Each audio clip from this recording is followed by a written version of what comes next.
L'armée américaine possède des bases partout dans le monde. Mais il y a un petit bout de terre que la plupart des Américains ignorent. Mais si elle disparaissait demain, les États-Unis perdraient instantanément leur position de première ligne dans le Pacifique. Ce n'est pas Hawaï non plus, ce n'est pas un site secret non plus. Mais c'est ce qui détermine la rapidité avec laquelle l'Amérique peut réagir en cas de guerre. Elle se trouve isolée, entourée par des milliers de kilomètres d'océan. Trop éloignée pour être facilement protégée, trop importante pour être abandonnée. Des missiles peuvent l'atteindre, des bombardiers peuvent en décoller. Tout, chez elle, respire à la fois la vulnérabilité et la nécessité. Si une crise éclate en Asie, la première véritable action ne vient pas de Washington. Elle vient d'ici, et presque personne n'y pense avant d'y être obligé. La plupart des gens entendent de Guam et pensent à une île tropicale ou à une histoire de guerre, mais il manque l'essentiel. Regardez où elle se trouve réellement, et tout change.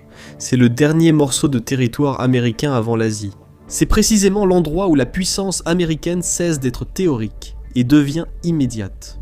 Et soudain, la question n'est plus de savoir où se trouve Guam, mais pourquoi elle compte autant en premier lieu. Le plus grand problème dans le Pacifique, c'est la distance. Déplacer un groupe aéronaval depuis la côte ouest prend des semaines. Même depuis Hawaï, cela prend encore des jours à pleine vitesse. Cela consomme du carburant, signale les mouvements et donne à l'ennemi le temps de se préparer.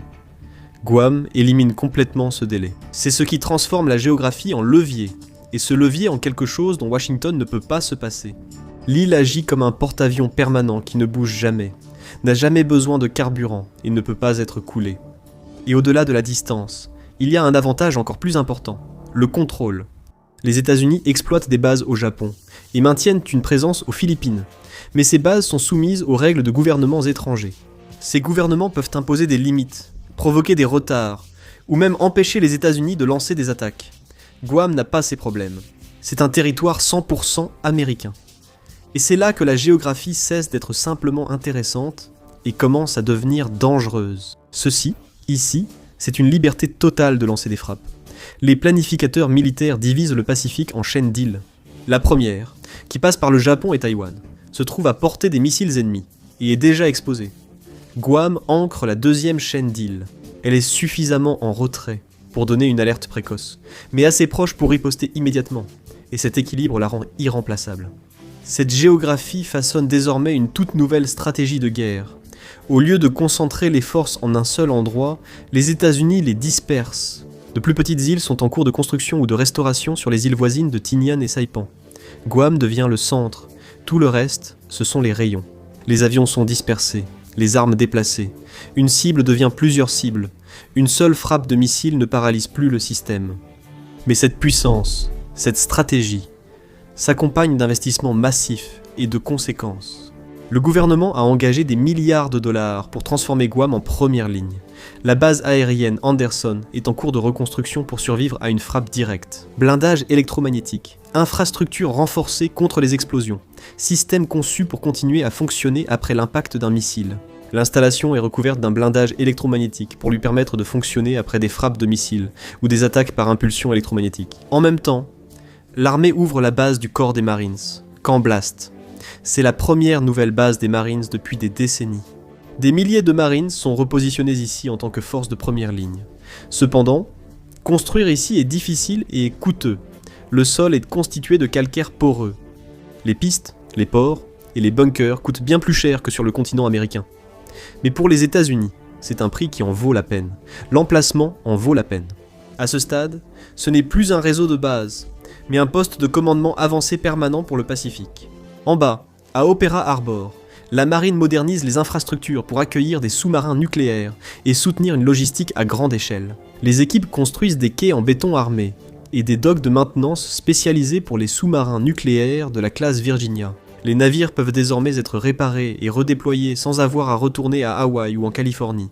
Cela réduit considérablement le temps de réaction. Les sous-marins restent à plus longtemps dans les eaux contestées. La flotte reste active plus longtemps, mais ce n'est pas uniquement pour des raisons militaires que cette île est devenue irremplaçable. Le plancher océanique près de cette île transporte quelque chose d'aussi stratégique qu'un missile. Le plancher océanique autour de Guam pourrait bien contrôler l'avenir de l'économie mondiale.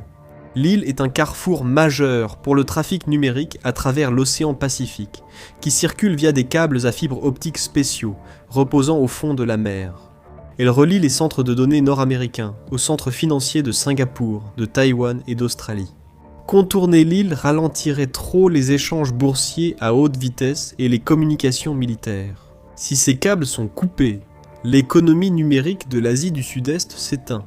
Des milliers de milliards de dollars en transactions automatisées, suivis maritimes et messages sécurisés disparaîtraient instantanément. Ainsi, l'armée américaine intègre ce système à de vastes réseaux, regroupant données satellitaires, de drones et sous-marines, dans une structure de commandement unique. Ces centres de données ne sont pas que des bâtiments, ce sont des nœuds dans un réseau protégé, avec une sécurité de niveau militaire, et des systèmes d'alimentation redondants, reliés à l'infrastructure fédérale. Maintenant, il ne s'agit pas seulement de positionnement militaire, c'est une infrastructure économique directement liée au fonctionnement réel du Pacifique. Le gouvernement dépense des milliards, c'est un message clair. Les États-Unis n'abandonneront jamais cet endroit. Ces dépenses militaires ont aussi un autre effet. Cela attire un autre type d'attention, mais pas celle des stratèges militaires, celle des milliardaires. Une fois ce niveau de protection atteint, le capital le voit comme une infrastructure plutôt qu'un territoire. Guam propose quelque chose d'unique. La protection offerte par le drapeau américain, un dollar fort et des avantages fiscaux qui surpassent les paradis fiscaux traditionnels, tout cela au même endroit. L'argent ne quitte techniquement jamais le sol américain. Mais en pratique, il peut circuler à travers des structures qui rendent difficile pour l'IRS de le tracer ou de le taxer en temps réel. Ceci est souvent lié à ce qu'on appelle le code miroir. Il copie le système fiscal américain, mais l'argent reste local. Guam peut offrir d'énormes allègements fiscaux, parfois jusqu'à 100% pendant des décennies. C'est le genre d'accord que vous n'obtiendriez jamais sur le territoire continental des États-Unis. Pour le gouvernement local, l'accord est assez simple. Sacrifier des recettes fiscales pour attirer des milliards en dépôt, et des projets haut de gamme non financés par les subventions fédérales. Pour les milliardaires et les entreprises, c'est la faille parfaite. L'argent reste techniquement sur le sol américain. Ils profitent de la protection totale des tribunaux américains, le protégeant des gouvernements étrangers et de la corruption locale.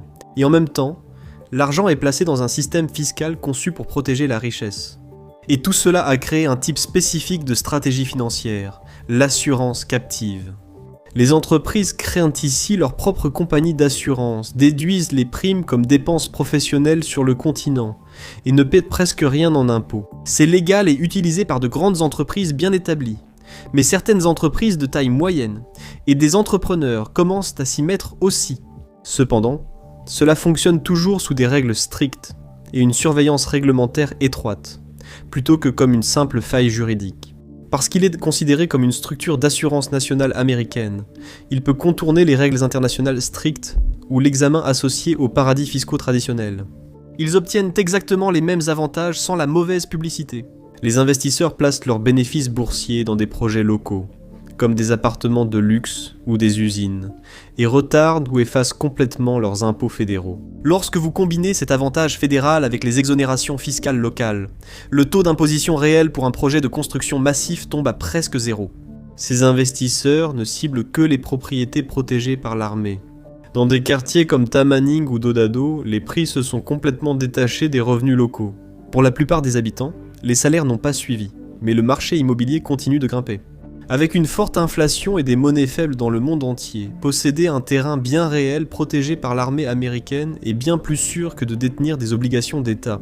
Le groupe SM des Philippines a acheté de manière agressive des terrains et des emplacements commerciaux, qui étaient auparavant trop chers pour le marché local. Ils n'envisagent pas d'exploiter des hôtels classiques. Ils utilisent ces terrains comme un placement sûr pour leur argent. Franchement, c'est logique. Les investisseurs voient exactement les mêmes menaces militaires que les généraux.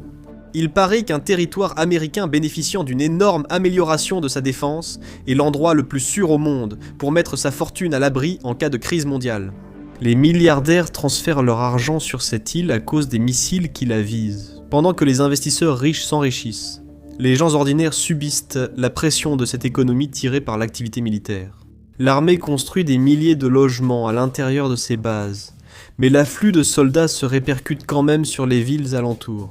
Les militaires arrivant sur le marché immobilier local perçoivent une allocation logement fédéral, débutant souvent à 2500 $ par mois. Cet argent du gouvernement crée un plancher artificiel pour les loyers. Il donne aux locataires militaires le pouvoir de surenchérir sur les familles locales pour exactement les mêmes maisons. Le prix médian d'une maison individuelle a dépassé 452 000 $ au début de 2026. Pour la classe moyenne locale, les enseignants, les infirmières et les fonctionnaires qui font tourner la ville, les chiffres ne tiennent tout simplement plus la route. Le rêve de posséder une maison est sacrifié pour soutenir la logistique d'un marché de la défense. Mais la même valeur qui le protège en fait aussi une cible. Dans la guerre moderne, un ennemi ne dépense des milliards pour détruire une cible que si sa destruction ruine la capacité de l'autre camp à se battre. Et la Chine pointe ses missiles directement sur cette petite île du Pacifique. Le missile DF-27 a été conçu pour frapper cet endroit. Les experts en défense l'appellent le tueur de Guam. Il peut parcourir 4000 km et transporter des ogives nucléaires. Il est plus rapide, il vole plus bas et est plus difficile à détecter. Il est conçu pour contourner les défenses antimissiles traditionnelles. Et c'est là tout le paradoxe. Plus cette île devient dangereuse, plus elle prend de la valeur. Pour y faire face, les États-Unis créent un bouclier antimissile à plusieurs couches de 8 milliards de $, combinant divers systèmes d'interception sur l'île. Il relie plusieurs batteries de missiles en un seul réseau informatique. L'objectif principal est de bloquer une attaque où des dizaines de missiles ennemis arrivent de toutes les directions, exactement au même moment. Les contribuables américains financent le bouclier antimissile le plus avancé jamais construit au-dessus d'une seule île. Et lorsque des sociétés de capital investissement s'installent dans des centres de données ou des infrastructures portuaires ici, elles opèrent sous un parapluie de défense qui coûte plus cher que les économies environnantes. L'armée sécurise l'île, et cette sécurité est précisément ce qui rend le capital privé plus difficile à déloger. C'est là que les enjeux deviennent impossibles à ignorer. Une île qui devient la ligne de front d'une superpuissance n'a jamais été sans conséquence pour les personnes qui y vivent gros déjà. Et Guam ne fait pas exception. Alors que les puissances mondiales et les milliardaires s'installent, les personnes qui vivent ici depuis le plus longtemps perdent le contrôle. Le peuple autochtone Chamorro représente près de 35% de la population locale. Leurs droits fonciers historiques entrent directement en conflit avec les besoins militaires. Ils ont un pouvoir politique limité. Ils sont dépassés économiquement. Les personnes les plus enracinées avaient le moins de contrôle sur ce qui se passait. Et cela se déroule sous le sol, sous les dômes radars. L'expansion militaire détruit des sites historiques anciens et des ressources naturelles. En 2011, la marine a signé un accord avec les responsables locaux de la préservation. Cela a allégé les formalités administratives et a facilité le défrichage des terres historiques. Pour construire un champ de tir à balles réel à Magua, les équipes de travail ont déterré et détruit des milliers d'artefacts anciens et culturellement importants. Des bulldozers rasaient des forêts vieilles de 4000 ans pour faire place à des dômes radars. Le plus grand combat se déroule sur la plage de Tarag. Un groupe local nommé Priteili Tekian essaie d'empêcher l'armée de faire exploser d'anciennes bombes à l'air libre. Ils s'opposent également à la construction de nouveaux stands de tir au-dessus de l'aquifère de Guamlands, dans le nord de Guam. Cette réserve d'eau souterraine fournit à l'île 80% de son eau potable. Les produits chimiques peuvent rapidement s'infiltrer à travers la roche et détruire la réserve d'eau.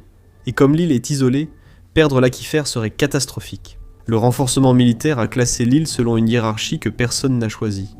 Au sommet, le complexe militaro-industriel avec un financement illimité et la protection fédérale.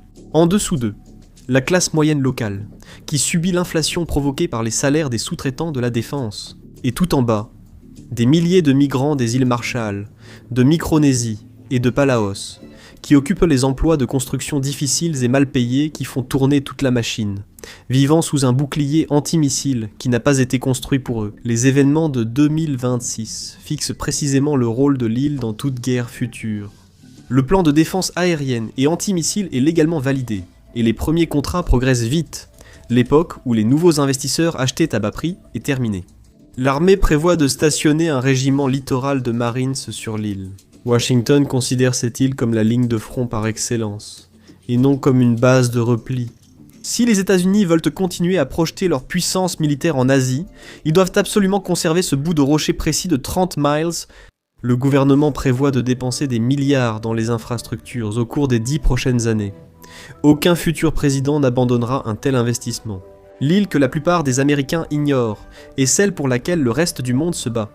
Washington a coulé le béton et installé les radars. Pékin a programmé ses missiles hypersoniques et envoyer ses navires dans la mer des Philippines. Et les habitants autochtones là-bas doivent faire face aux conséquences d'une immense partie d'échecs militaires planifiés à des milliers de kilomètres de là. Celui qui contrôle cette île pendant les 50 prochaines années contrôle le Pacifique. C'est pourquoi Guam est l'endroit où le prochain équilibre des pouvoirs sera décidé. Merci de m'avoir rejoint aujourd'hui. J'espère que vous avez aimé la vidéo. Pour en voir d'autres, abonnez-vous et activez les notifications, ça change vraiment tout. Merci encore, et je vous retrouve la prochaine fois sur ma PAC.